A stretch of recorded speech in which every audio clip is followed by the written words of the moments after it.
Alrighty, everybody, welcome back to another episode of Spotlight. Today we have a new guest, long in the running in communication. We got John Wedgeworth, who is the host of Nerd Noise Radio, which is a video game podcast that I just started listening to. We ran into each other at a show, and then ever since then we've been talking about it because he heard that I made a video game album, and then he does a show where he talks about that stuff, so it's kind of a match made in heaven. But John, why don't you go ahead and introduce yourself and tell viewers some of the important things. Well, first of all, this is a really fun opportunity because we're actually going to be recording two different shows. We've got the tape rolling right now for Elijah's show, and then as soon as we hit cut, we're going to just start recording again, and we're going to record an episode of my show. So I am the host of Nerd Noise Radio Channel 1. I am one of the hosts of Nerd Noise Radio Channel 2. My other host is a fellow named Hugh Johnson out of Chicago. He's one of the hosts of a show called Retro Game Club that I've been a fan of for a while, and I've been a fan of the guy since 2011. You know, a previous show that he used to do that is no longer, active. But Channel 1. So I actually started Nerd Noise Radio before it was a podcast. I started it in January of 2013 on Facebook, just as a social media kind of thing to let's share video game music, let's geek out about it. I'm getting ahead of ourselves a little bit here because earlier this year I was diagnosed with autism and ADHD, and I'm going to say as little about that now as I can because that'll be a focal point later. But at the time, I didn't realize that I was autistic. I didn't so I just would gush about whatever this track is, or we'd get into the geek speak of it and all this stuff, and sometimes it actually turned people off because they just see this giant wall of text. But that's just me speaking my natural language, right? So it makes so much sense now, but it didn't make any sense then to be that way. But anyway, I really love video game music, and I'm not a chip expert, but I know more about chips than your average Joe, right? And that stuff's interesting to me. Like, how do these chips work? How do they make sound? What kind of characteristics can we expect out of them? And so on and so forth. And so I created this page on Facebook, Nerd Noise Radio, as just a way to share tracks and geek out about it. And over the course of time, there were some Facebook groups where it could be more bilateral engagement rather than kind of from the cloud down, know. And I created a Twitter page for it where I would share tracks every day, and every day had a different alliterative theme. So Mishmash Monday was free play. There was no theme, just whatever, right? 2 for Tuesday was like Mishmash Monday, but in pairs. We would, do 2 tracks per game. And way back, I got to think about this for a second. Way back Wednesday was retrospectives, something we had already shared. Let's share it again. Theme Thursday, everything had to have, let's say run and gun or fighting games or, Sega Genesis or whatever, right? So Face Off Friday is where we would take 2 versions of the same piece against each other, say the Super Nintendo versus the Sega Genesis version of a piece of music or whatever, right? And then Soundtrack Saturday is self-explanatory. And Scene Sunday is where we would do like stuff just outside of video games, like chip covers or original chip tunes, kind of like the stuff that you and Adam did would be a Scene Sunday thing, mm-hmm. right? So, and that just became a thing. And then as I was getting closer to 2017, an idea began to, I always wanted to do a podcast. Podcast was part of the plan from day one. I just didn't know what that would look like, What do I do? Do I have a co-host? How do I manage this? How do I record this? And so on and so forth. So by the time we were getting to the end of 2016, I had the idea. And I'm a big fan of radio music programs, particularly things like NPR's Hearts of Space, their new age space ambient music program. And I got to catch my breath. No, I get it. I have some friends that refer to me as long of wind and short of breath, and so you which just is saw that. Which is an awesome phrase, by the way. I read that. I was like, that's like a good ism. That's really cool. Well, I can't take credit for that one. That was them. It's but still good. It's true. It's true. I'll talk until I run out of air, and then I have to stop and gasp for which makes for fantastic radio, by the way. Yeah. But okay, so So you talk about how are you going to get this working? Like, what are the thoughts? Should I have a co-host? Well, yeah, because, in 2016, I was looking out over the scene of podcasts. Because VGM podcasts are both, it's a paradox. It's a much bigger and a much smaller scene than you'd think. Okay, it's much smaller in that nobody gets huge listens. Like, the biggest name in the scene, I think, is Legacy Music Hour, which is how we met, actually. Yeah. And I think they only get, like, 2,000, 2,500 hits an episode, right? You know, I mean, in the grand scheme of things, that's tiny, you know, but in the context of VGM podcasts, that's massive, you know? So from that perspective, it's very small. I mean, I quit looking at my numbers about 2 years ago, and it's a very deliberate decision to not look, because there's too much of an emotional roller coaster. If they go down, it's like crushing. It's like it triggers my RSD, you know, like, why am I doing this? You know, I'm wasting my life, you know, right? Or if they go up, it's like, I'm a rock star. You know? It's just too much emotion. So I quit looking about 2 years ago. But at that point, it was pretty consistent. I'd get somewhere between 100 and 150, maybe 200 hits an episode, which when you think Legacy Music Hour only gets 2,500, there are people who get 20 hits an episode and are thrilled with that. 100 to 200 is respectable. You know, it's hard to get that kind of consistent fan base on anything, really. I mean, that's true, but it's kind of the magic number, if you ask me, because, you know, it's not just a me and my mom situation, you know, where she's like, oh, that's really good. That's great, buddy. Right. But it's also not like such a huge audience that people are banging down my door to talk to me all the time. You know what I mean? There's a meme for RSD people, or for, you know, neurodivergent people in general, where it's like depression at a lack of social engagement and anxiety at the presence of social engagement. It's kind of a no-win scenario. You know? So, but I looked out over the scene and I saw all these shows. I'm sorry. The other part of it's being much bigger than you think, is there's a lot more VGM podcasts than you think. It's not just these 5 shows. It's 30, 40, 50 shows that are doing this, right? But I looked out over the scene and I saw shows that all looked kind of like Legacy Music Hour. 2 guys taking turns, sharing tracks, talking about them, that kind of stuff.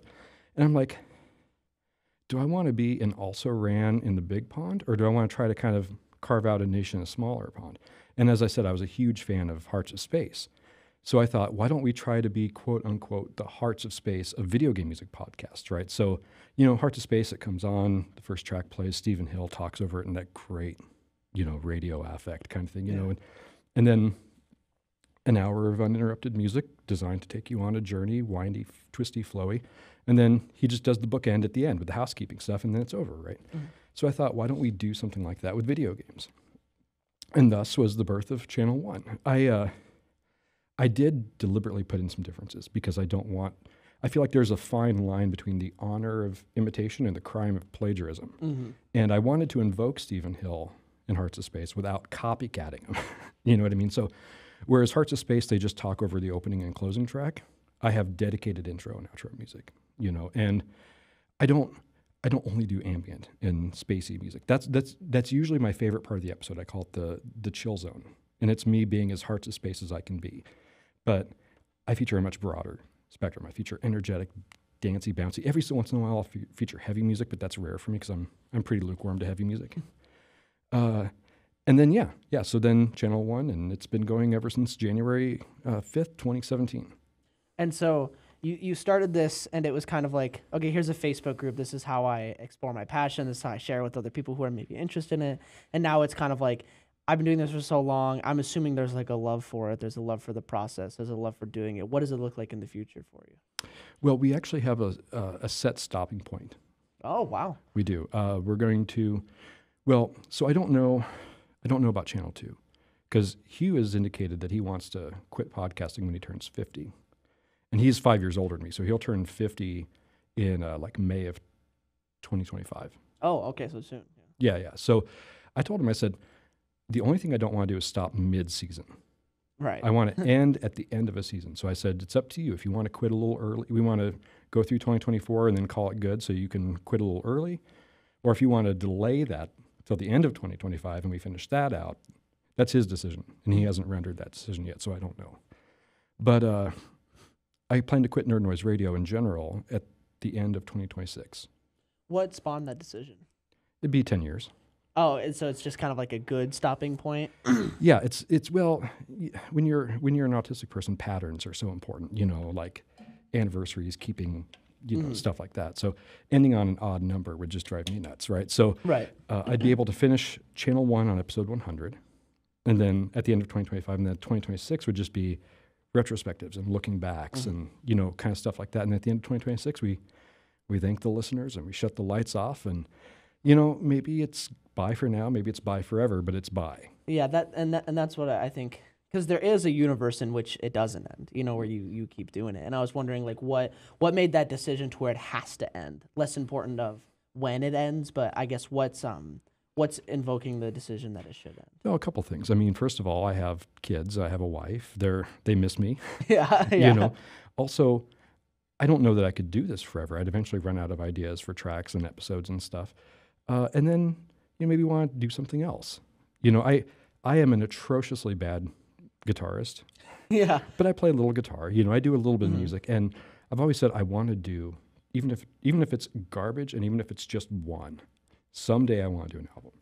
And I don't think I have the energy and the bandwidth to do that at the same time as I'm doing a podcast, right? And so it's something to do. And then also, this has kept me going. You know what I mean? Like, most of the time I love doing the podcast. But sometimes when I feel under a load of pressure, or there's, sometimes it's like, oh God, it would just be so much easier to quit, But getting to that finish line on time is the thing that always keeps me going. You know what I mean? Yeah. Well, and one of the things that not shocked me, but when I hear about video game podcasts, like I said, it seemed like it would be something that doesn't exist, or that is super small. But you kind of opened my eyes to it in your show, and so I listened to what you were doing, and there was so much production quality. Like, you have a great voice for podcasts, which I'm sure you've gotten before. Well, thank you. Thank. No, but you have a great voice for podcasting, and your attention to detail is incredible. Which has since been explained as well, but it's incredible. And then your consistency, the effort, all this stuff is just like this really well done show. And when you're talking about bandwidth and all these things, it makes sense that you'd want to stop it, just because it seems like it takes a lot. But I kind of want to know what do you have to do? Like, what are the hourage you put into this? What does it look like when you're actually doing these things? Well, that's a tough question to answer, especially considering I'm such a poor. It's an elusive beast to catch, like hyperfocus. You know what I mean? Yeah. Like, I could sit down to work, and then all of a sudden, like, I notice a pop-up from Facebook or whatever, and it's like, hey, you know what? I wonder when they started making this thing, and then next thing you know, I'm off in Wikipedia or whatever, just falling down some rabbit hole. And so, I don't know. I don't know how much time, how much actual production time goes into an episode, but I can tell you that it's hours and hours and hours, especially Channel 2 is even more. Yeah. But it's because you got to capture the music, you've got to edit it. And, with Channel 2, I have to extend it out, For while you talk over it. For while we talk over it. And I just arbitrarily extend it to about 30 minutes and then cut it back down however I need, right? I think I've only ever had to go over 30 minutes once. Yeah. So there's that. And then we record the audio, and then I have to line up his audio with mine because they never start at the same time. Because he's in Chicago and I'm in Des Moines. You guys are separated. Yeah. What we do is we do Google Meet, and then he's recording his side on Audacity, and I'm recording my side on Audacity, and we're actually both Linux users, which is kind of fun too. But he'll get me his file, I'll take my file. I have to sync them up, and then I have to start cutting them. There's not a lot of conversation when we cut. You know what I mean? But I have to get it into the chunks, and anything that doesn't fit, I pull it down, and then afterwards I can put it at the back of the episode and start deciding what to keep and what not to keep as our outtakes, And so let's say there's an episode due today. How many hours beforehand would you want before you can release it? And you have to record it, you have to edit it. How many hours before would you say is a good time for you to get that episode out? And I had to have it done by the end of the weekend, or else they were going to take my house. Yeah. I'd probably take the week off work. Yeah. Okay. So it'd be like 12 hours, 15 hours? Could be. Okay. Yeah. It could easily be. Yeah, which is crazy because, like I said, I plug the SD card in, I record it, and then I take it out and I put it up. You know what I mean? There's just like the dichotomy of what's going on here of like two podcasters who do something so wildly different is very interesting to me. And I don't get to talk to a lot of podcasters who are doing this. And so you'll bring attention in your show to when something isn't scripted. And so you'll have a few more, but you speak so fluently that it seems like you could probably just get away with just doing most episodes unscripted, but there is that level of detail that you have that I think. Oh, there's no way I could do Channel 1 unscripted. Yeah. There'd be all these that's a bunch of time. You're gonna hear all these ums while I'm talking. And it's funny, while I'm talking, I never hear, I notice myself maybe once an episode, twice an episode saying but then when I'm going back through the playback, there's like 30 of them. Yeah, what I mean? Yeah. So that takes a lot of time. I'm starting to actually recognize what it looks like on the spectrograph. And it's like, okay. So you can like find every moment. Yeah. So it's like, I got to cut that one. Yeah. Mm-hmm. But I keep stopping mid-sentence to reload. Mm-hmm. You might have noticed that while we're talking. I'll get halfway through a sentence and then all of a sudden there's this, I drop off and then I'm like, this is what I was saying. Right. You know, so I notice that all the time on Channel 2.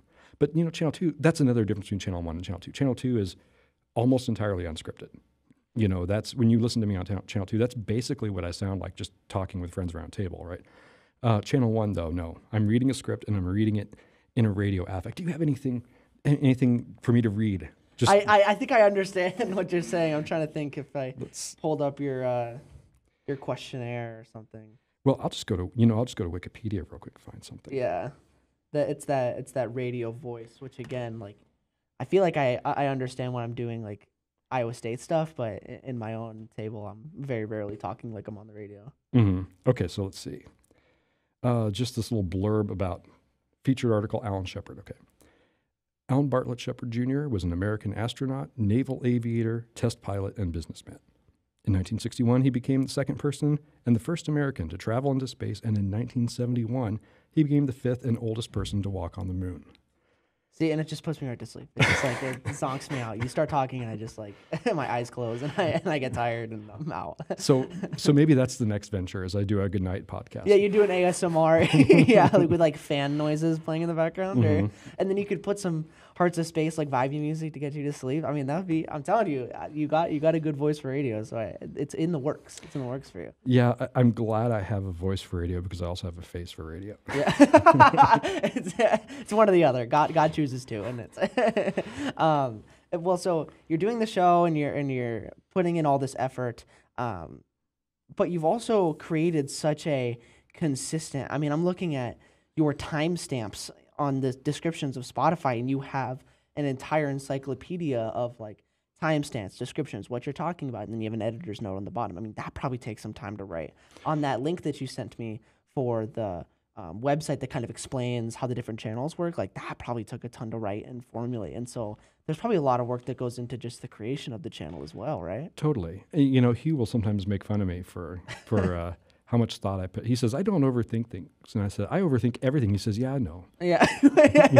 Yeah, we get to That's fun. That's a funny response. Yeah. What kind of responses do you get from the show when, friends or family or fans or people who talk to you? I don't know that I've gotten a negative one. Right. I think pretty much all the feedback I get is positive. The thing is I don't get a ton of feedback. Mm-hmm. You know what I mean? Like, but then I think about how many podcasts did I listen to religiously, where I'd only reach out to them once a year or whatever. Mm-hmm. You know what I mean? So lack of engagement doesn't necessarily mean lack of interest. Right. I think, and here's the thing. If you forced me into a binary, would you rather have not enough engagement or too much engagement? I'd rather have not enough engagement because there's peace. That is true. That is true. Mean? So now in my perfect world, I'd like more than I get. Right. But I'm on the lesser of the two evils right now. Yeah, especially if you like kind of overthink things or struggle. I'd imagine that there's a lot of stimulation that could happen from constant responses. And it can take me a really long time to think through. I mean, because I write, Yeah. Yeah. Okay, in verbal communications, it's a lot better. You know what? We'll hold that thought because we have to remember to come back to that because when we get to the neurodivergence and stuff. Yeah. But it does take me a while because I tend to overthink and overwrite and then reread it and reread it and reread it and then send it. And as soon as I hit send, I notice a mistake I didn't notice the 5 times I read through it. Yeah. Yeah, I get it. It's that writing. Well, I had noticed when I had first heard of your show that you sent me the links and I looked at it and I was like, this is so much information. But it's so cool to me that a show can even have that much going on about it. And I had wondered if people had maybe been turned off by the fact that there is so much description as to what is happening, or if people also appreciated that level of kind of lore to understand the show. Well, I think that I probably do turn a lot of people off, but I don't think they bother to tell me that. Yeah, You know what I maybe. mean? I guess so. I guess so. Occasionally I'll get someone who says, I love all this, Right. you know. But again, you know, I get a much smaller engagement than I do listen, right? So, Yeah. And so I'm trying to get a little better about like, here's the long version if you want it. Yeah. And then here's just the thing if you don't. Yeah, and I think you do. I think you could do a good job of that too. Because if you just want to listen to it, you can just hit play and listen to it, and there's not like so much going on. Well, and that's the beauty of Channel 1 especially. You know, 'cause Channel 2, there's so much conversation happening. It's harder to make Channel 2 background noise. You know? Yeah, because you kind of have to listen. Yeah. Right, but Channel 1, I talk for a few minutes at the beginning, and then you don't hear you don't hear my voice again until the very, very end, right? It's just all this music. And I literally take more time and mental energy figuring out what order to do than I even do in figuring out what tracks to include. What tracks to include is the easy part, figuring out how to arrange them. Because I want basically every transition to have a purpose and a reason. And at the very, very, very least, I want there to be these neighborhoods of moods. You know, we're in this zone, and now we're going into this zone. And, you know, so Channel 1, with so little talking, it can be background noise. You can put it on and only 1/4 attention while you're doing whatever else, right? And it's good.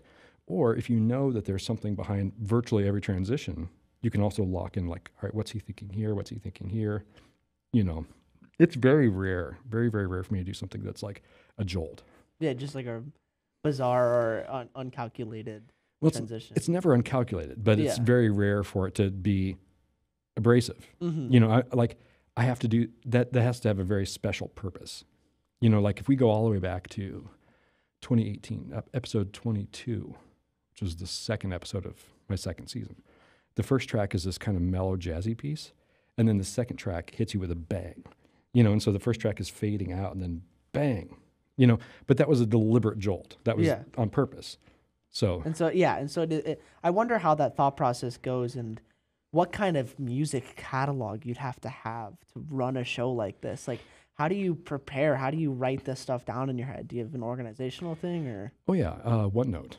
Yeah. Okay. Yeah. And so, is it like you hear a song, you're like, okay, this fits in this kind of mood, like jolt that down, and all those things, or how does that process like exactly work? Well, if I think of a song, I'll jump onto OneNote and add it to something, you know, and then I worry about sorting later, right?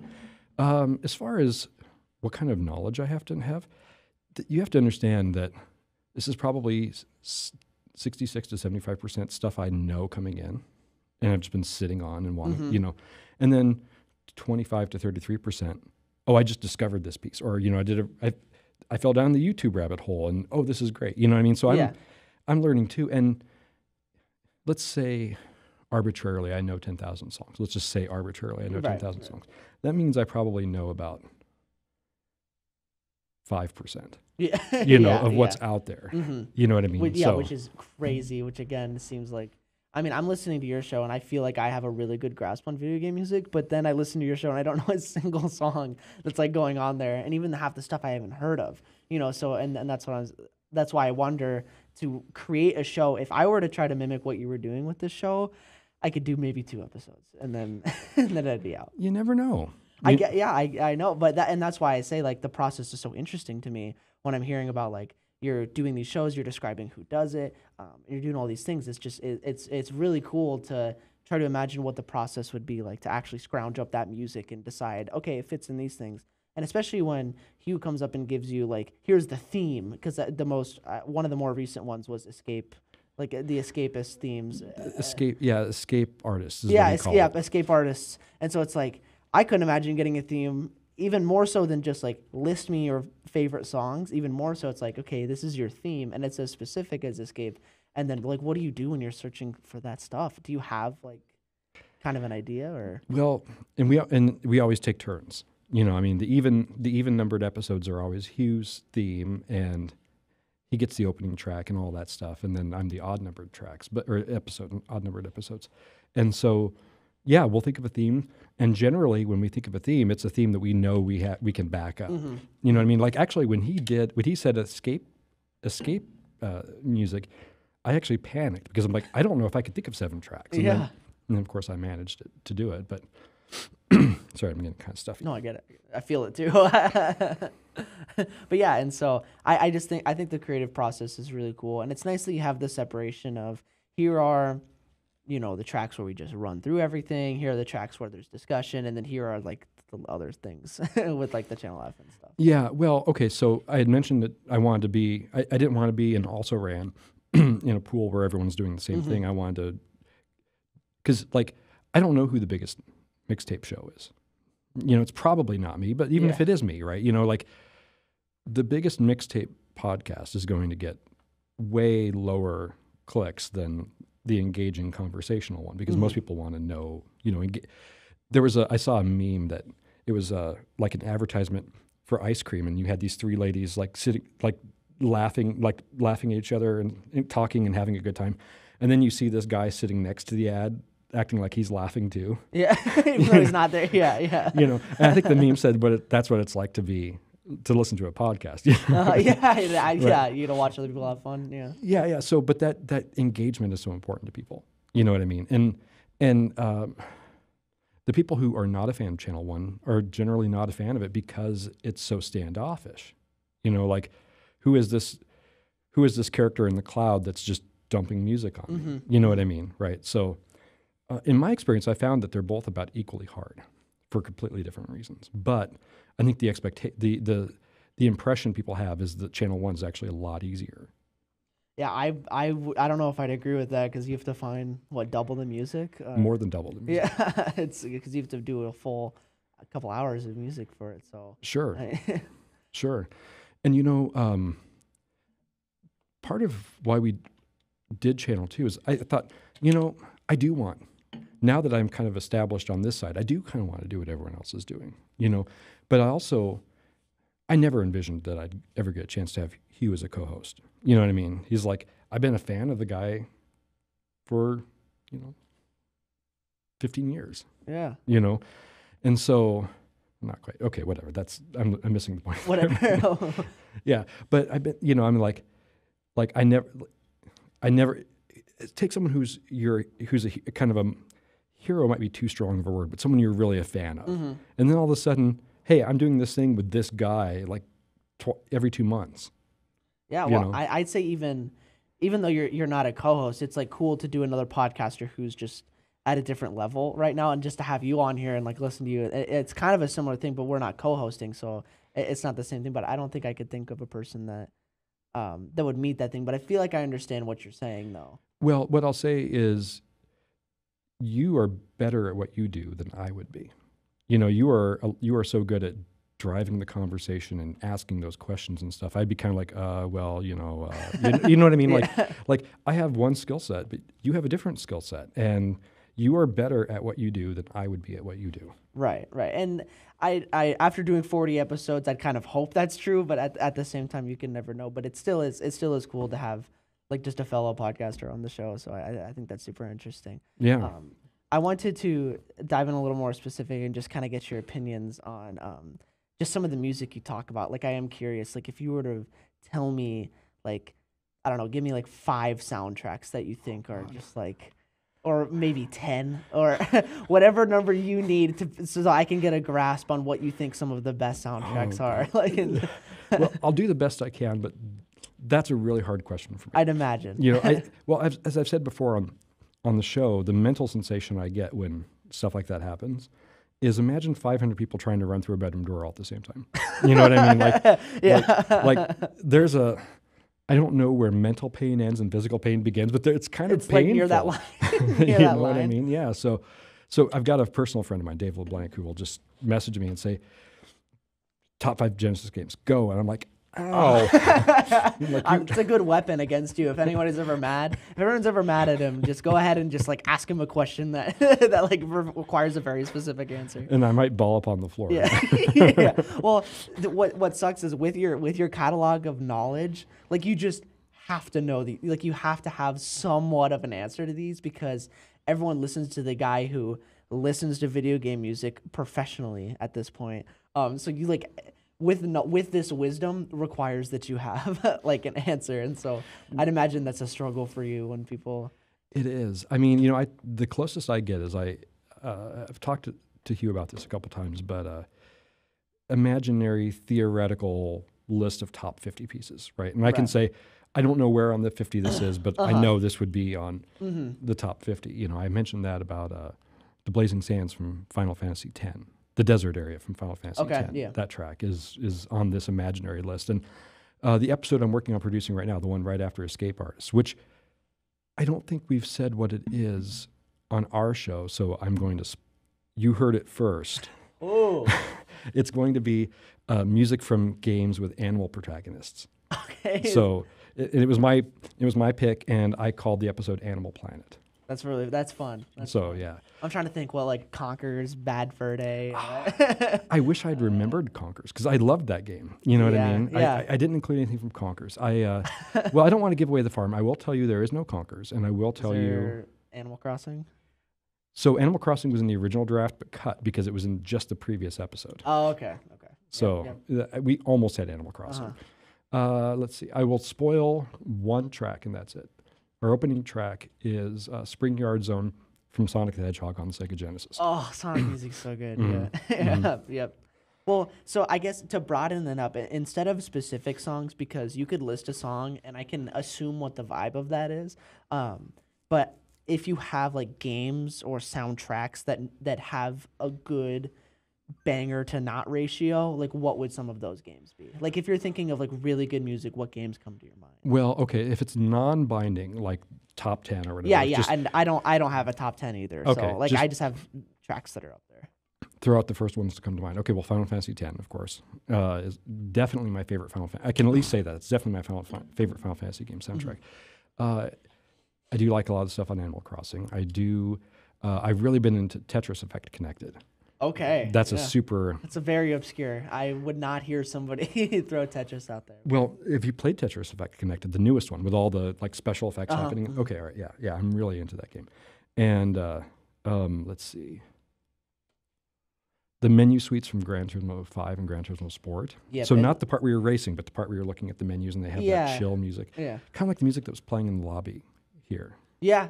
And because you kind of opened my eyes to that style of soundtrack specifically of like, because it kind of reminds me of just like what I'd listen to while I study or I listen to a little more goofy than that, but it still is a cool, just vibey elevator music type. Let's see, as far as old school games, I really love Shinobi 3. I really love Super Castlevania 4. I love particularly the Sega Genesis version of Wolfchild, stuff like that. A lot of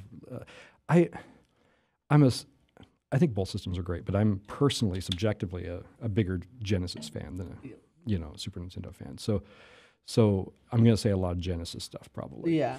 You know what I mean? And then you think, but in big picture, outside of games, I'm so into spacey ambient music, and the Super Nintendo would be a system that would be more naturally gifted for that kind of music, But then, I'm over here on Blue Team. Blue Team, yep. Yeah. So, and we actually talk this upcoming episode. We talk about that, so I'm going to not put too much into that. But let's see. One other thing I'll say is there's a lot of cross-pollination among VGM podcasts. So much of the music, I mean, percentage-wise, maybe 20% or less of the music that I know I learned from Legacy Music Hour. But in terms of total tracks, I've just learned so much from Legacy Music Hour, and there's so many other VGM podcasts. I'm trying to avoid saying any of them because then I feel like I need to say all of them. I feel like they all deserve it. You know what I mean? Yeah. I guess I'll say there's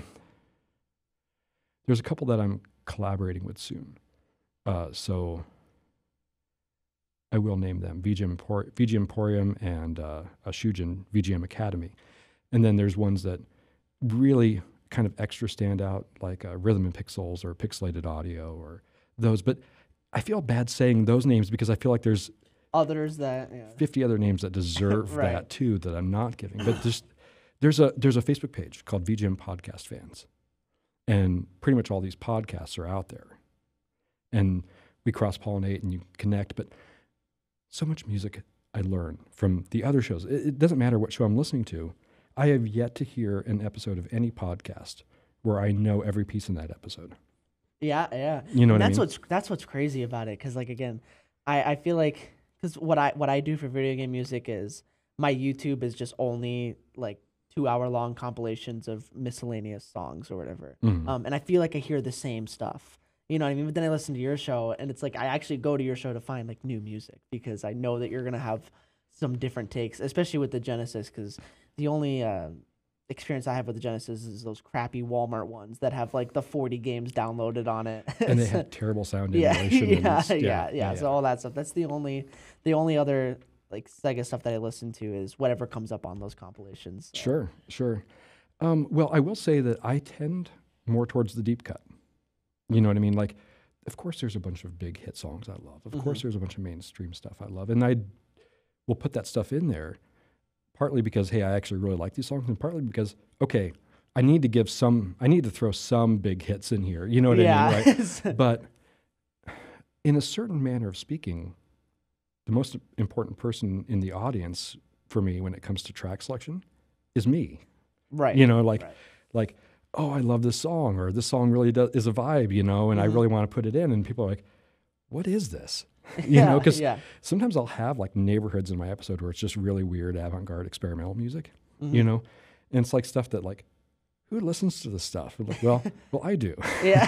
You know what I mean? Well, I guess the point of your show was like it started out as, hey, I have this hobby. I listen to video game music. I like it. So of course, the important part is going to be like the music that you like. So that doesn't shock me at all. The reason why I bring up and that's a really good point because I had wondered I feel like my video game music taste is super basic.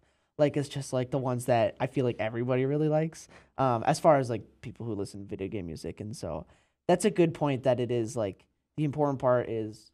And people are going to use your show to find new music. And so when I'm thinking about like, oh, why doesn't he have any Stardew Valley on here? Or like some of these like, or Minecraft. And I have heard a couple Minecraft tracks on your stuff. But that does make sense that you're kind of looking for playing like the underdog or some of those deeper cuts and stuff like that. So I'd always wondered an answer to that question. But I have some soundtracks that I want to ask you about to see if those are on your radar for like. Okay, do it. Yeah, so I'd say my favorite one. And again, I've listened to probably a collective 8 hours of your show, I think. And so I do not know your full catalog of songs that you've done. Oh. Which I don't know if anybody does, but Skyrim, do you listen to the Skyrim? Because I know that that's not chip and that's not like within your wheelhouse. But No, I do more post-chip music than I do chip music. Oh, really? Okay. Yeah. Okay. Yeah, totally. The more time passes, well, no, we got to a tipping point where I started to actually bring a little bit more chip back in. But as of 2019, 2020, I was doing almost no chip music. You know what I mean? Like I don't know. The chips are fun, right? As hardware, and I understand. I mean, you know, because when it comes to modern video game music, from a chip perspective, it's almost meaningless. I couldn't tell you what sound chips in the Nintendo Switch because it's because they don't do that really anymore. I don't have an experiential difference from the chip in the PS5. You know what I mean? Like they all make quote unquote real music. You know what I mean? Right? You know, so it's gotten so much better that it's gotten less fun. Right. Yeah. You know what I mean? Like. You go back to the 16-bit generation, and the three major systems sound so completely different because the sound chips are such different technology, you know, like, so it's interesting from that perspective. But when it comes to like time to like listen to the music I really like, I actually am a bigger fan of post-chip than I am of chip.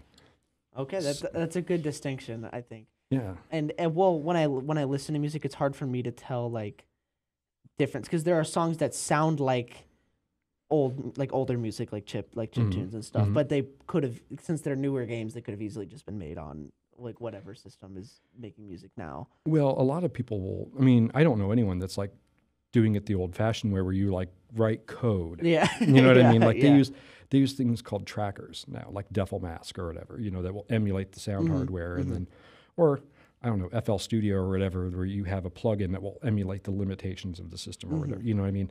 Well, you and Adam, you just use a regular keyboard set, right? Yeah. Okay, but there's a lot of sounds in your album that sound chippy. You know, like that's why I asked afterwards, like, so what chips are you using? You know, what are you doing here? And you said it was just a keyboard. I'm like, Oh, okay. Yeah. Because I Yeah. expected you to tell me that you had worked a tracker into it or something. 'Cause Yeah. you guys did a pretty good job of capturing, a pretty faithful vibe to those sounds.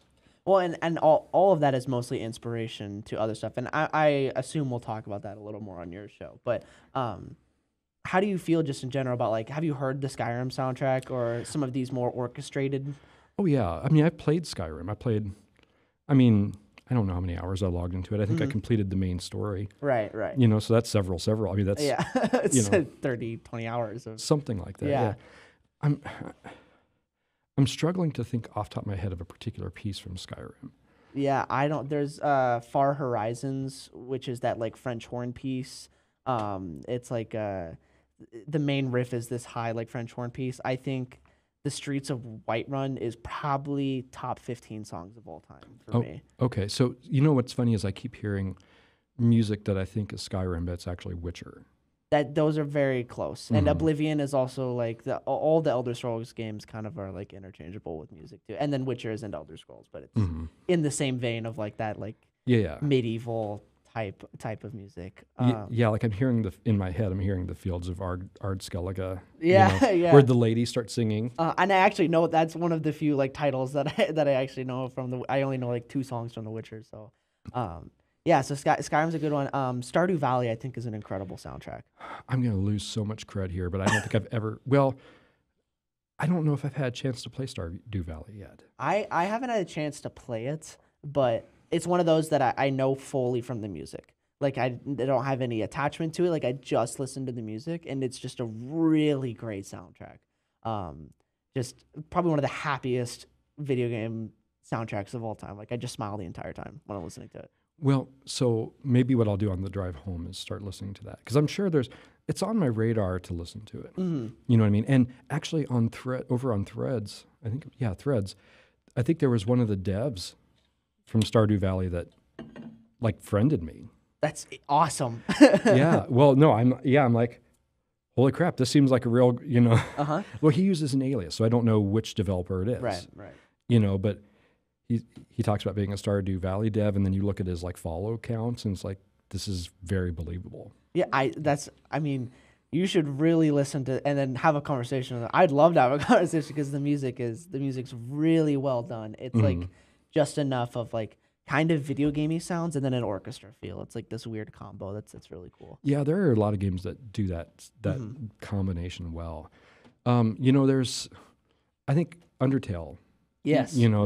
They go more chip, but it's not pure chip. You know what I mean? There's some really great music on Undertale.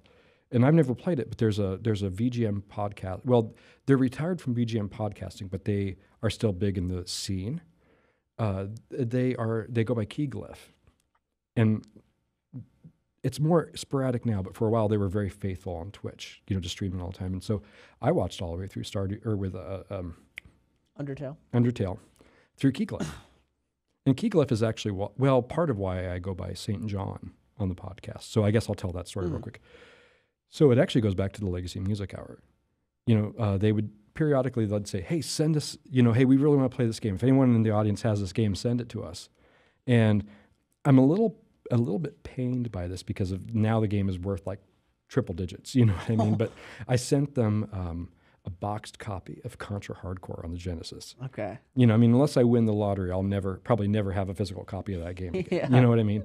Right. But when it came, Rob F. Switch started referring to me as St. John. So as like from a blessing from St. John. Yeah, a blessing from, thank you, St. John, right? You know, and so, but when I first started doing the show, first 2 seasons I used my real name. And then I reconnected with Keyglyph, and they were like, no, you're St. John to me. I know you as St. John. You need to be St. John, and so since then I've been St. John. So. Oh, so that's really cool that like that's where the name comes from, and now you use it. Yeah, Keyglyph by way of Legacy Music Hour. It's like a gift from them to continue your channel on. Well, once I realized how much impact that name had to certain people, it's like, okay, I'm going to lean into this.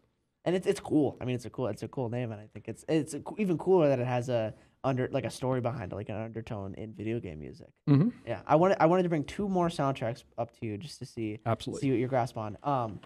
And as terrible of a game as this was, Sonic the Hedgehog '06 has one of the greatest soundtracks like of all time. Oh, 06. It's just called Sonic the Hedgehog. It's like one of the first, not one of the first. It's like one of the beginning 3D games. It came out in 2006. It was an Xbox. It was like one of the glitchiest games that has probably ever been released. I think, yeah. That almost sounds like Sonic 4. Yeah, well, it's a 3D, and they added all of these characters from like Sonic lore into it, and it was this weird mess of a game. But it has some of the coolest, best music. All Sonic games have like this really cool like sound and feel to it, but this one specifically had just like this cinematic, like really cool theme to it. Ready for me to lose more cool points? Yeah. Never heard it. That's crazy. Well, actually, that doesn't shock me. That doesn't shock me that you haven't heard it. It shocks me that you haven't heard of it just because it's such a like critically acclaimed terrible game. That shocks me that you haven't heard of it for being so bad. But the soundtrack doesn't shock me at all that you haven't heard it. But I heavily suggest that one too. Well, other than Sonic Mania, the last Sonic game I really put more than just a tiny amount of time into is the original Sonic Adventure on the Dreamcast. Oh, wow. Okay, yeah. So it's been a... Yeah, there are people who love the 3D Sonic games, and good on them. I'm not going to trash talk the games, but they were never me. Mm-hmm. Because with the 2D Sonic games, you had these huge worlds with all this. You can go up, you can go down, you can explore all this stuff. And starting with Sonic Adventure, it feels like you push the forward button and then the jump button, the jump button, the jump button, and then just that's all you do is hold the forward button and press the jump button. You know what I mean? Right? Yeah. So they were really visually impressive, and there's a lot of stuff on the Sonic Adventure soundtrack I really like, but and it was very visually impressive for the time.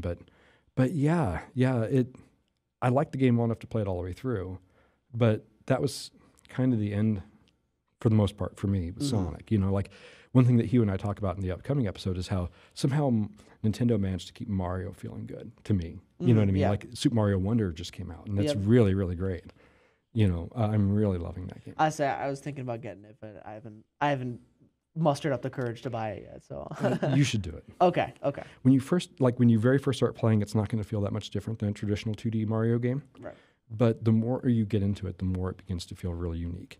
Okay. And it's like just about every level has this kind of weird spin to it. Mm-hmm. This like gimmick. Well, you find the level seems pretty normal, but then you find like this magical flower thing. Yeah. And then it takes you to like a parallel universe version of the level. And sometimes what's happening is zany and funny, and sometimes it's almost scary. Sometimes it's really intense, but it's always something unexpected, something really unique.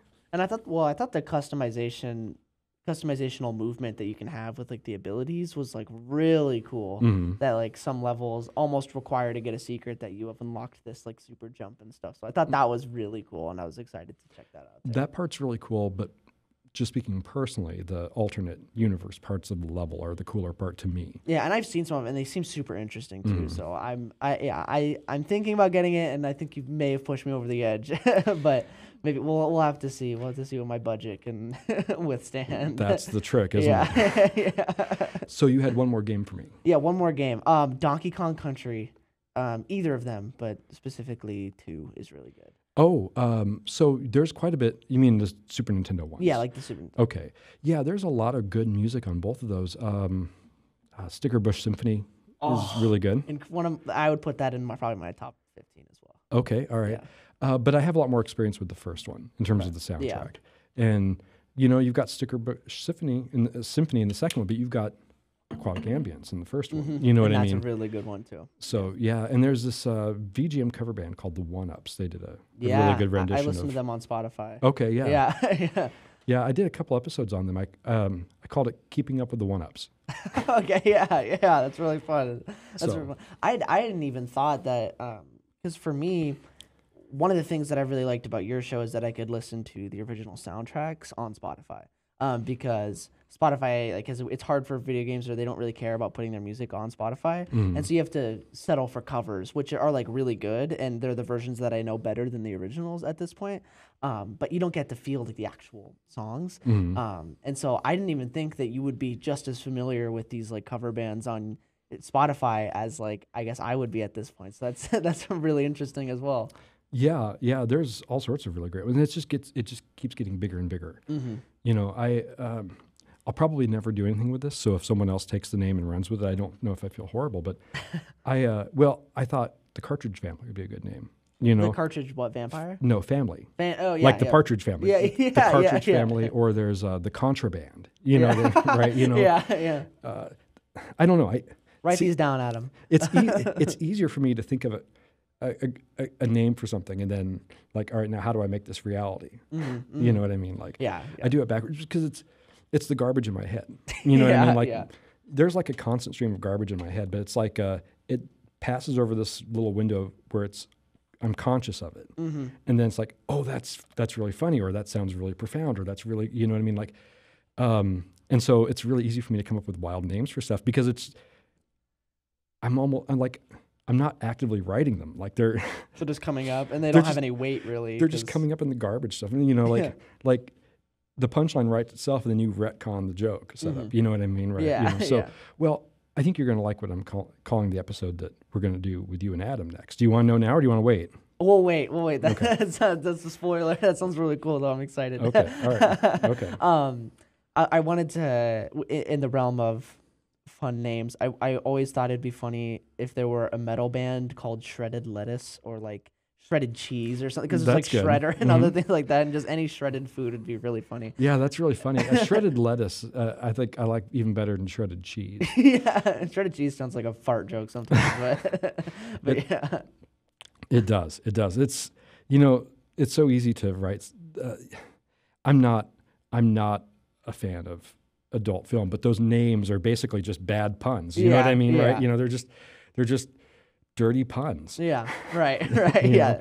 And So, there's an art to it. There's a humor to it well, too. So. I don't watch these shows, but I've thought of names of movies.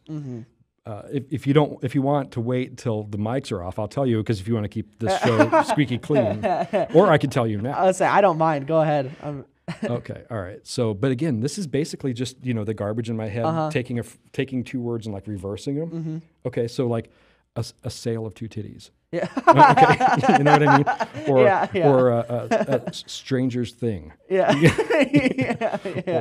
Or you take the phrase "the pen is mightier than the sword" and just get rid of the space in between pen and is. Yeah, for sure. You know what I mean? Just these are good. I have been. That is funny. Just like taking the first letter and switching it, you could still have like this kind of funny conceptual play on words. It's good. Those are good. What's happening in my head all day, every day. Yeah, well, someone's asking you an important question. When I ask you what are your 10 favorite soundtracks or songs, these are the things that come up in here. Yeah, I jam up if I have to think of something focused, but just the steady stream of just stuff. It's just never ending. You know what I mean? And Right. And then you see something that has potential, and so you just pull it down and then figure out what to do with it. Yeah. So, I mean, now that we're talking about kind of how your mind works, I wanted to get into this conversation about this kind of recent journey that you're going on with this, like, with the diagnosis and the discovery of thinking maybe I do, maybe I am. I think one of the biggest things that I want to understand is the importance of this. And so, like, what changes now from before? And, like, kind of walk me through what this means to you. Well, and the story, of course. Yeah. Well, okay. So, which order do you want that in? We'll do the story, and then we'll do the importance. Okay, all right. Okay. So, I've always felt like I'm from another planet. You know what I mean? I feel like no, seriously. I will get something in 3D that no one either no one else gets, or they don't seem to care about. You know, but like this just is so huge to me, and like I can turn the diamond. And I always feel like if I properly explain something to someone, if it feels like a proper explanation for me, I owe them an apology. You know what I mean? Yeah. For just to them, it's like I'm beating the point to death. But for me, it's like, okay, we hold the diamond and we see this information. Now let's turn the diamond, and now we see very similar information. You know what I mean? Like, but the experience of not really understanding what was going on in the social engagements around me in school. You know, that sense of needing to pretend to be more like them to fit in. You know, that I'm off in this world noticing patterns. You know, I'm off in this world losing myself down trains of branching thoughts and stuff, but I can't understand why this is happening, you know, or whatever, right? You know, like I'm too much or not enough. I'm always either too much or not enough for everybody. You know what I mean? And so I just internalized it. I just like, okay, I'm weird, you know, like I'm a weird person. Sometimes I love that about myself, and sometimes I hate that about myself. But, you know, I've always been that way. And then in 97, I was 17 in 97. So that means I'm a really old compared to, get off my lawn, right? So, but I was diagnosed with something that is now called inattentive ADHD, but back then was just called ADD. Right. But I didn't understand what that meant. To me at the time, it was just like, subject has a hard time paying attention in class. Well, duh, right? Yeah. It's like, neat, dude, can't go play video games? Right? Most kids and teenagers, it didn't mean anything. And I was given Ritalin, but I could never remember to take it. That's the thing. I didn't deliberately not take it. Mm-hmm. I'd be laying in bed and understand I'm speaking in metaphor when I talk about me having a conversation with myself. This is not... Like actually... This is not voices in my head. This is not multiple personality disorder or anything like that. It's just like, oh crap, John, get up, take your medicine. You forgot to take your medicine. No. And the next thing you know, it's the morning, right? Yeah, and so the medicine expired and we threw it out and the Ritalin thing never took, right? And as time went on, I just kind of began to distance myself from it. It's like, it doesn't mean anything to me, right? Maybe it's not even, I know ADD is a real thing, but maybe, it's not real for me or whatever. But and then a few years ago, 4 years ago or so, the idea of potentially being autistic first crossed my radar, and I actually recoiled from it because I was operating under those really defective 90s era of thinking about autism. Like, you're either Rain Man or you're not autistic, and I'm like, I already have such poor self-confidence. And if I were to find out that this was me, I think that would take away what little ground I had left for confidence. I'm like, this is the thing that would ruin me. Like, what would I have to stand on, right? And so I ended up forgetting about it. Well, then a year and a half ago or so, my teenager, August, came up to my wife and I and said, I think I'm autistic. And I said, okay, well, why? And they immediately produced like this big document with reasons they think they are. And as they're reading this list, I realized that in a lot of ways they're describing me. And so that's kind of where the click happened. It's like, you idiot. This isn't the thing that's going to break you. This could be the thing that fixes you, or saves you, like this could be the understanding. This could make sense of everything that's never made sense before. And so I kept saying, I'm going to pursue this. I'm going to get seen by a doctor. I'm going to, and then, I don't know, 6 months ago, I started seeing someone. And after a 2 or 3 month process, we ended up at an autism diagnosis. And, it changes everything, like it's understanding. It makes sense of everything. Every single day I'm having at least one memory of something that could be 30 years ago or 2 years ago, and I understand it. I get what's going on now, you know what I mean? And there's a sense of purpose, there's a sense of community, there's a sense of identity, there's a sense of this not just being just because I'm broken. You know what I mean? I cannot take credit for this line. I heard it on another autistic video, a guy named Matt Ricardo, who was diagnosed at 54. And he said, it's wonderful to know that you're a perfectly normal zebra rather than a broken horse. And that meant a lot to me. And I actually literally cried when I said about myself, this means I can stop being mean to that weird kid now. Because I finally get him. Yeah. Anyway, I had so distanced myself from that ADD diagnosis that when I got my autism diagnosis, my first reaction was, well, now I need to find out about ADHD. And the epiphany I had is, well, that's also dumb. Because, that diagnosis was deficient. It missed autism. A lot of the 90s diagnoses for ADD, a lot of times are comorbid ADHD and autism. Because where the two overlap, they look like ADD. Right. And where they don't overlap, inwardly, it's a constant pervasive feeling of you versus you, but outwardly they can hide each other. So if a professional's not paying enough attention to notice the subtle signs of the two, and all they see is the overlap that looks just like this, well, guess what you're going to get misdiagnosed with? Yeah. You know what I mean? Yeah. So that happened to a lot of people. And but even if that diagnosis was horribly deficient, here's what it did. It successfully confirmed that I was somewhere on quote unquote the ADHD spectrum, right? And so I went back to a follow-up appointment with the doctor who diagnosed me with autism. I almost said the doctor who gave me autism, but the doctor who diagnosed me with autism. And I ran all this by him. I just told him the same thing I told you, and I said, why am I pursuing a new diagnosis for something that I've been diagnosed with for a quarter of a century? And he said, I agree, absolutely, 100%. And I said, so maybe we know it's deficient, but insofar as it does confirm that spectrum, I should trust it and embrace it. And he said, 100%. And so it only feels like I've been confirmed ADHD for a month or two. I've actually been confirmed ADHD for 25 years, Right. you know. So, but I'm both. And there's a colloquial term for it. Anyone who is looking at the video, and I apologize, you watch this horror show of this freak of nature. You know, but anyway, but it's not a scientific term. It's not a medical term. It's not an official term, but it's a very common colloquial term for when someone is ADHD and autistic at the same time. It's ADHD, you know, capital A, lowercase u, capital DHD.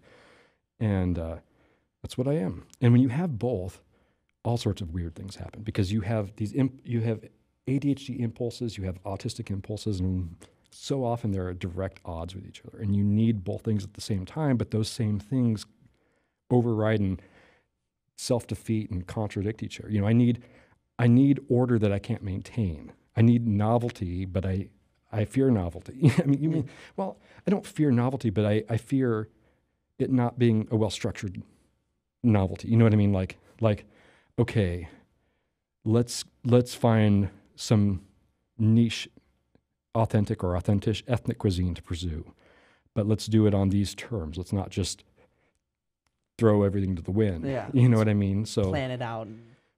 You know, I'm a big Linux user, like I had mentioned, right?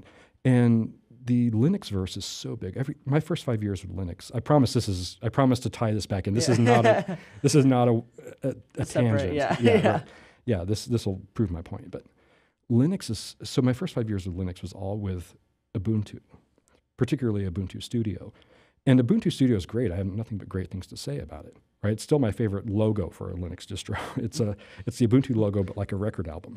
You know what I mean? So yeah, but that's such a small part of Linux verse. I felt like I was living in this confined village when there's this big, dazzling world out there full of huge cities, full of lights and everything. And so I felt this need, this itch of wanderlust is what I call it, to go out and explore all these different corners of the Linux verse. You know, the Steam Deck, it gave me a chance to explore Arch Linux a little bit. You know, now my main laptop has Fedora Linux on it and all this stuff. I'm just exploring this world, but I'm doing it with structure.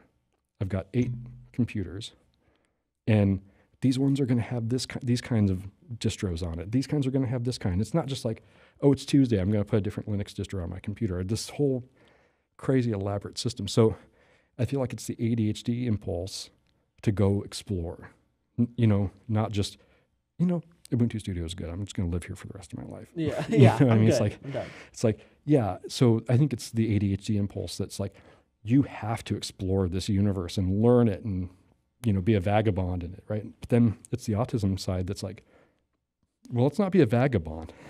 Let's carefully curate and structure this whole thing. You know what I mean? Social's another thing. I mean, you can't, I'm sorry, I'm so stuffy. I have to kind of stop. You can't just generalize to the individual. But in very overgeneralized terms, ADHD people tend to be hypersocial, whereas autistic people tend to be more reserved, right? And so how do I work this conflicting urge to be social and antisocial? And I call it the light switch effect. If I see someone I like, or if I overhear 2 people talking about a special interest or a hyperfixation of mine, the light switch flips on, and all of a sudden become hypersocial. And heaven help those poor strangers that had this weird guy just crash their conversation. You know what I mean? But then when I'm done talking to them, or, you know, say goodbye to my friend or whatever, the light switch turns back off, and it's like, I never want to talk to another person again so long as I live. Yeah. You know? Yeah. And whenever I go out, I'm always glad I did. Like, oh, I had a good time. I'm always glad I did. But when I'm home, I never want to go out. You know, this is my safe space.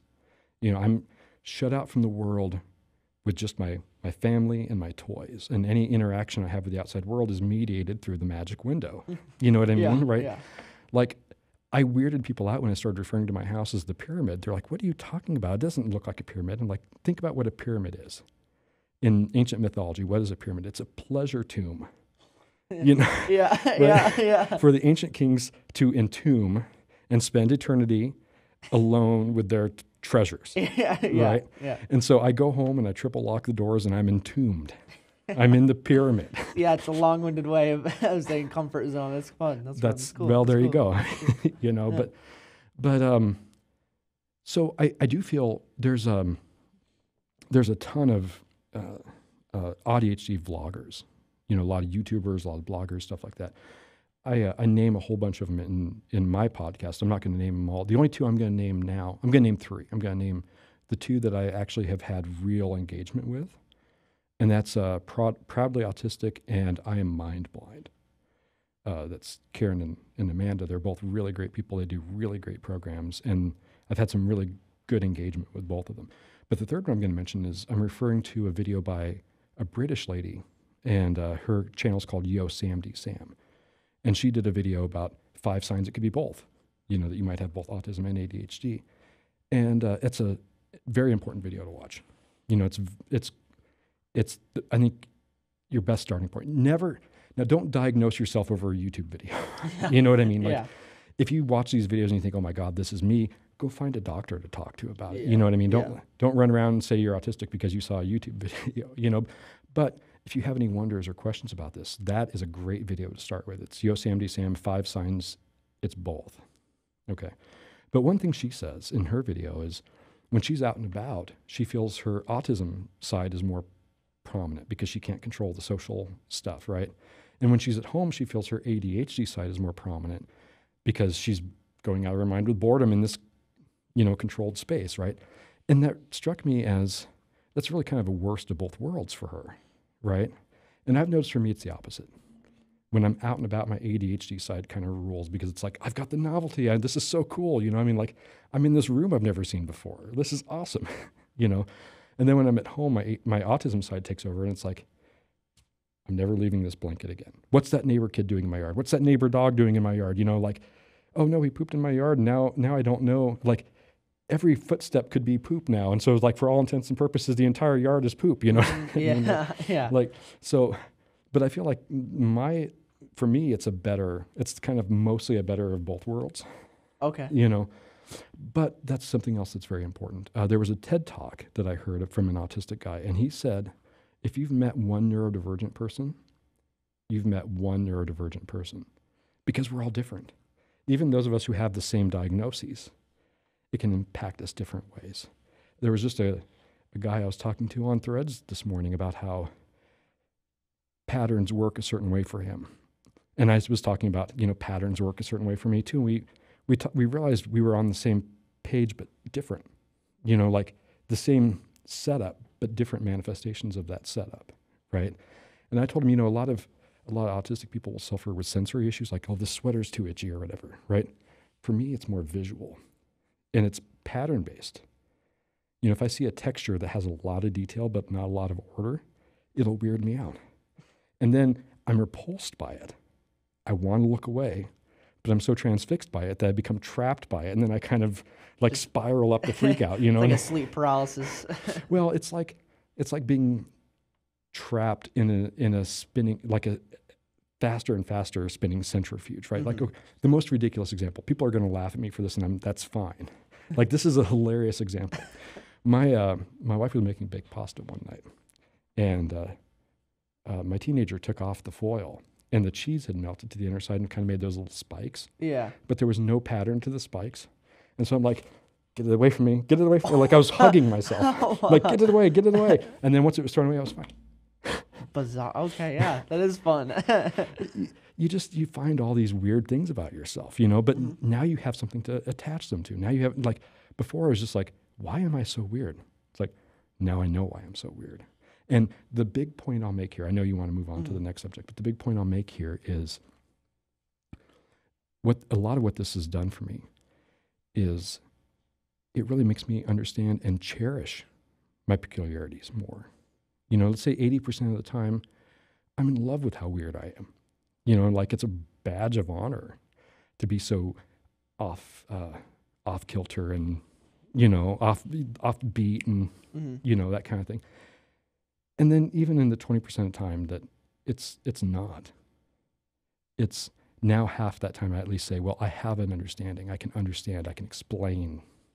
You know what I mean? So 80% of the time I feel a lot better about myself post-diagnosis. 10% of the time I feel even worse about myself post-diagnosis. And then the other 10% of the time it's like, I feel bad, but I understand. Right. You know. And I don't want to move on. I don't want to move on from this. I have some questions. Okay. I think just the most important question and what most people are going to hear that they're going to have is, where do you draw that line from understanding the things, understanding yourself, understanding the things that you do, and then like justifying and encouraging the things that you do?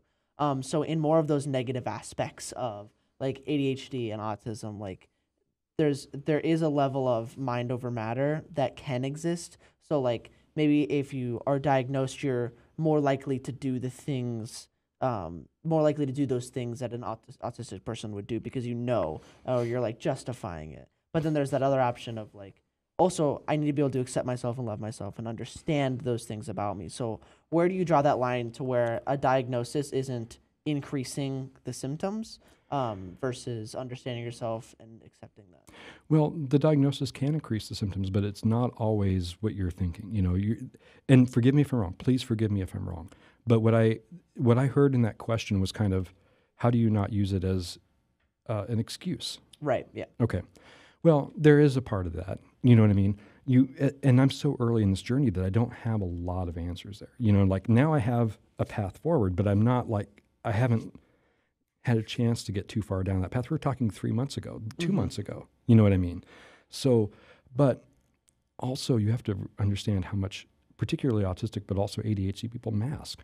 They pretend to not be themselves. They pretend to be quote unquote normal as a survival instinct. Mm-hmm. You know what I mean? And when you begin to learn how much you're masking, you can kind of start to mask less. You know what I mean? Like, I haven't been real this whole time. Now I can start being more real. You know what I mean? So the trick, and I'm so early in this journey, I don't have a lot of answers, but the trick is being more true and faithful to your authentic self as you continue to learn and understand yourself. And then also figuring out how you can take that self and make it work in a world not designed for people like you. You know what I mean? It's not like, oh, I'm autistic, I'm going to just go home and smoke pot all the time. You know what I mean? Yeah. Like I'm not interested in checking out of the world. But if I seem quote unquote more autistic now that I have my diagnosis, that's not me masking autism. That's me unmasking autism. You know what I mean? Like, oh, autistic people are supposed to flap their hands. I guess I better start flapping my hands. No, it's like I tried to not do these things because it seemed weird. And now it seems me. Right. And so that difference between weird and me, what does that look like? So I guess like some of these things that, may be weird, people say are weird for maybe like a reason, or they say that it's weird for this. And so how do you differentiate, like, what are some of these more negative symptoms of my diagnosis? And then what are these positive symptoms of my diagnosis? Can you give me some examples? I don't know. So if you're like easily upset by something in the environment, because of like your autistic reaction, like that would be something that you'd want to like, work like on as much cheese? as possible. Yeah, like the spiky cheese. Yeah. So that'd be something you'd want to work on as often as possible, right? Okay. Or like try to avoid getting upset, despite it being like great difficulty or impossible or whatever term you'd like to use. But that would be kind of more a negative symptom of autism. Well, okay. So one example is driving has always been stressful for me because everything feels like when someone cuts in too early or too late or whatever. It's like, first, that is breaking a pattern, okay, and second of all, it's very easy to take it personal, right? And so, I see someone not use their turn signal. I see someone cut in on me, and all of a sudden I feel like this is war. But then I notice that neurotypical people around me don't do that. It's like, maybe this isn't war. Maybe this is meltdown. Mm-hmm. And so now how do I cope with this, and how to learn slowly to let those things go, or the fact that, the neighbor kids run into the yard with a ball, and I feel like they are violating the sanctity of my safe space. But then the wife and the kids are like, it's fine. So it's like, maybe it is fine. You know what I mean? Okay, yeah, because that's the biggest thing. I think your testimony of this like that, yeah, the Saint John's testimony, Preach. yeah, of autism is like it's a really beautiful story. It's really well said. It's something that you do not hear very often of people discovering these things like later in your life, even past like 18. It feels like people aren't really like figuring people have either figured it out or have not. So this is an obscure story just in general. You'd be amazed at how not obscure it is. Really? Oh yeah, if you go on YouTube, if you go on social media, it's everywhere now. People are you have these hundreds of channels of people who are late diagnosed, who are sharing their life, the lived experiences with this life they've lived and the new life that they're discovering. And because I said it when I got my diagnosis, it felt like a 43-year chapter of my life ended and a new one began. You know what I mean? That's a pretty common. Most late diagnosed people are predominantly happy at the news because now they understand everything. And I'm actually planning on starting a vlog. Yeah, and I read that, which I thought was really cool too. Yeah, I feel like, I have this understanding, I have this voice. I'm not an expert at anything, not even video game music. I'm not an expert. Comparatively, but sure. I know I'm above average, but I'm not an expert. Yeah. Okay, right. Well, I'm not an expert at what it's like to be ADHD. Because, when you get diagnosed this late in life, there's a paradox, this tremendous paradox. On the one hand, I've been this way my entire life. I have 43 years of experience with this.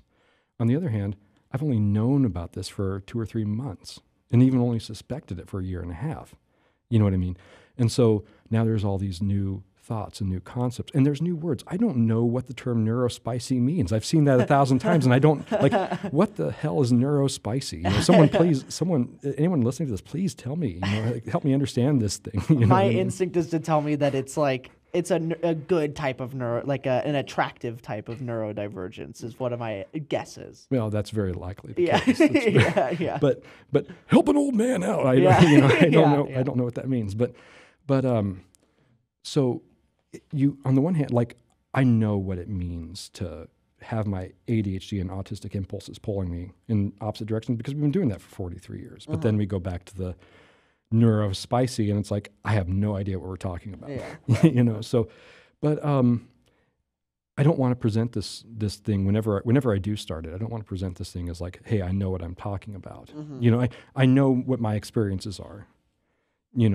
And I'm learning quickly how to better understand and process and adapt from those. Both adapt outward in terms of how can I be a more productive member of society and get along better with the neurotypicals, but then also how can I be truer to myself knowing that I am this thing now, But I've created accounts on everything, YouTube, TikTok. I've never used TikTok, and I have an account now because of this. I've got Threads, Instagram, Twitter, Mastodon, Facebook.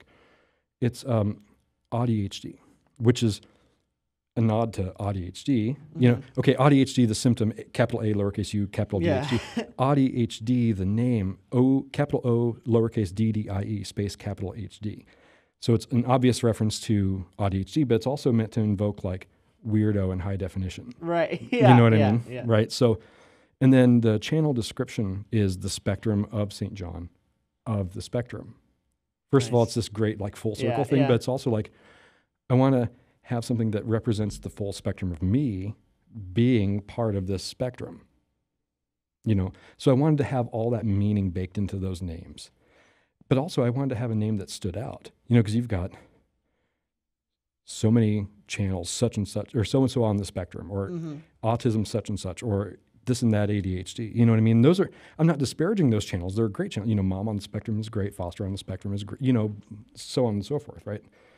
Molly's ADD mayhem, whatever, but those channels are good, but those names just kind of disappear into the woodwork, you know what I mean, right? So I want something that popped, And it's fun. I mean, and again, I think your attention to detail is spoken through through the spectrum as well. So Well, and it just shows how I overthink everything. yeah. And I overthink everything or I underthink everything. I never think anything. It's only over or underthink. I never think anything. It's a really funny way of describing it. Well, and you know, emotions are weird too, because like I'm either going to be the guy with the biggest emotional reaction or the smallest emotional reaction in the room. I might be the only guy in the room crying at beautiful music, and then the only guy in the room not crying when someone died. Yeah, yeah, and that's just how it happens. It's the dice roll on whatever happens. If there's a rhyme or reason to it, if there's a rhyme or reason formula, I have not cracked it yet. Yeah, well, I guess that's probably the point too. Yeah, and so I think the testimony is incredible. I think the story is incredible. I think what you're wanting to do with it is incredible. I think the importance though is maintaining your scope on it, on how you communicate it, and that like, yes, understanding it is really great and really important. Like, how can you accept yourself? How can you do things? And then you were also saying of like, how can I work better with this normative culture? Because some normative culture is really toxic in that I don't know why it needs to be normal to do these things, but some normative culture is really important in that like you shouldn't. Like, although everybody has these impulses, or some people have it worse than others, everyone has the impulse to get mad at somebody for cutting them off in traffic. You know what I mean? But we stop those impulses because it's an unhealthy life to live. And so you may be more susceptible to those things because of your diagnosis. But how can you present that information to people and like, here are the things that I'm going to do to make sure that this does as much good for me and as little bad for me? Well, so if there's a point where looking at normal, and I'm going to come back to that concept of normal in just a second, because I've had to wrestle with that a lot too, but quote unquote, the concept of normal is, if I think something is a big deal, like this is a really big problem or a really big deal, and all my neurotypical people don't, then it makes me wonder, maybe I'm seeing that situation wrong. You know, maybe this is my autism getting the best It's of me. the most difficult perspective to have on anything, but continue. Yeah. So that's one example of trying to learn and adapt to that. I just mentioned a moment ago the concept of normal. I've really had to wrestle with this. You know, what does normal mean, right? And the metaphor, or the construct that I came up with was like an electron magnoscope. No, microscope. Microscope. Thank you. Where you can zoom in and zoom out, right? If you zoom all the way in, I mean, everyone's a combination of uniquely them and just like everyone else, right? But if you zoom all the way in, all you can see are people's uniqueness. There is no normal's meaningless zoomed all the way in, because no one's normal. Everyone is unique, right? You zoom all the way out, everyone's a product of society, you know. So you have to look at like really extreme cases, maybe psychopaths, maybe pedophiles. So like those are the only people that aren't normal when you zoom all the way out. Everyone is normal because everyone does what everyone else does. You know, we drive to work, we have cereal, we use the bathroom in the morning, we shower, hopefully. You know what I mean? I mean, right? You know, so it's when you get into the middle zoom that normal becomes interesting, right? And I think that on average, a neurodivergent person, you have to zoom a little further out before they look normal. Than neurotypical. You can zoom in a little bit further on neurotypical and they still seem normal. And so yeah, I mean, and it is interesting. And the big question that you end up asking when you're discovering what normal means is, what's the purpose of it? And how does it affect like you and what you do? And so like, what conclusion did you come to when you were thinking about normal, and how does that affect you? Well, I'm trying to learn how to distinguish and I'm struggling to think of how to put this. So if there's a pause, just insert a commercial. You know? Yeah. Listen to Nerd Noise Radio. Yeah. I don't know if I have a better answer yet than slowly learning what parts I need to pay attention to, how other people are reacting to a situation, so I can better reassess the accuracy of how I'm perceiving a situation, and then what is just a part of my authentic me, and I should try, on the former, I need to learn how to adapt, and in the latter, I need to learn how to embrace. Yeah, and I think that's a game that you'd be shocked at how many people are playing, even with zero diagnosis. But I'd imagine like you're playing 4D chess right now with the whole thing. And so the fact that you've embraced this so warmly, the fact that you're so open to talk about it, I'd imagine is a really comforting thing for people to hear, especially if they've been diagnosed themselves or for other things. Even people who are just struggling with like, I'm weird, but I'm not diagnosed with anything. I'm just kind of like a weird guy. You know what I mean? And even people, though, I imagine they probably feel really, really seen by this as well, too. So Yeah, and one thing I'll say to anyone who has one of these diagnoses or suspects they might have one of these diagnoses, I'm always happy to have this conversation. So you can get a hold of me, nerd.noise.radio@gmail.com. You can find me on social media, Nerd Noise Radio or ADHD. Or even on my personal stuff. All my personal accounts are some variation of St. John from Des Moines.